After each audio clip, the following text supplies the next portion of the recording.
13வது மலேசிய திட்டம் அனைவருக்கும் சொந்தமானது. தனிநபர்கள், சமூகங்கள், தனியார் துறை மற்றும் அரசாங்கம் இணைந்து மக்களின் கண்ணியத்தையும் அந்தஸ்தையும் உயர்த்த முயற்சிக்கும் வகையில் அது இருக்க வேண்டும் என பிரதமர் டத்தோஸ்ரீ அன்வார் இப்ராஹிம் கூறியுள்ளார். உலகளாவிய நிச்சயமற்ற சூழ்நிலைகளுக்கு மத்தியில் அதனை உறுதி செய்வது மிகவும் சவாலான ஒன்றுதான். என்றாலும் மடானி அரசாங்கம் தன்னால் ஆன அனைத்தையும் செய்யும் என இன்று மக்களவையில் 13வது மலேசிய திட்டத்தை தாக்கல் செய்தபோது அவர் கூறினார். அதன் வெற்றியை உறுதி செய்ய 611 பில்லியன் ரிங்கேட் முதலீடு தேவை. இந்த தொகையில் இருந்து வளர்ச்சிக்கான ஒதுக்கீடு 430 பில்லியன் ரிங்கேட்டாகவும், GLC மற்றும் GLIC நிதி ஒதுக்கீடு 120 பில்லியன் ரிங்கேட்டாகவும் உள்ளது. இவ்வேளையில் அடுத்த 5 ஆண்டுகளில் நாட்டின் தனிநபர் மொத்த வருமானம் 77,200 அதிகரிக்கும் என்றும், அதிக வருமானம் உள்ள நாட்டின் வரம்பை விட அதிகமாக இருக்கும் என்றும் எதிர்பார்க்கப்படுகிறது.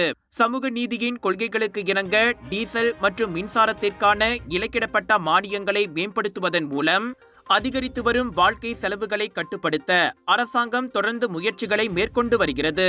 உற்பத்தி துறையில் 7 லட்சம் புதிய வேலை வாய்ப்புகளையும், டிஜிட்டல் பொருளாதாரத்தில் மேலும் 5 லட்சம் தொழில் வாய்ப்புகளையும் உருவாக்க அரசாங்கம் இலக்கு வைத்துள்ளது.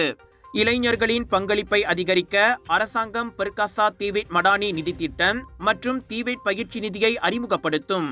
2800 கிலோமீட்டர் தூர கிராமப்புற சாலைகள் மேம்படுத்தப்படும். அதிகரித்து வரும் வாழ்க்கை செலவுகளுக்கு மத்தியில் மக்களின் சுமைகளை குறைக்க FTR மற்றும் சாரா பங்களிப்புகள் போன்ற முயற்சிகள் தொடர்ந்து உதவும். மலிவு விலையில் உணவு கிடைப்பதை உறுதி செய்வதற்காக ஜுவாலான் ரஹ்மா, மெனு, கேஃபே ரஹ்மா மற்றும் பாக்குல் ரஹ்மா போன்ற முக்கிய திட்டங்கள் மூலம் பாயுங் ரஹ்மா முயற்சி தீவிரப்படுத்தப்படும்.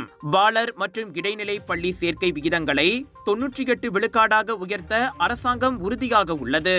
2026 முதல் 2030 வரை 1 மில்லியன் மலிவு விலை வீடுகளை கட்டவும் அரசாங்கம் திட்டமிட்டுள்ளது.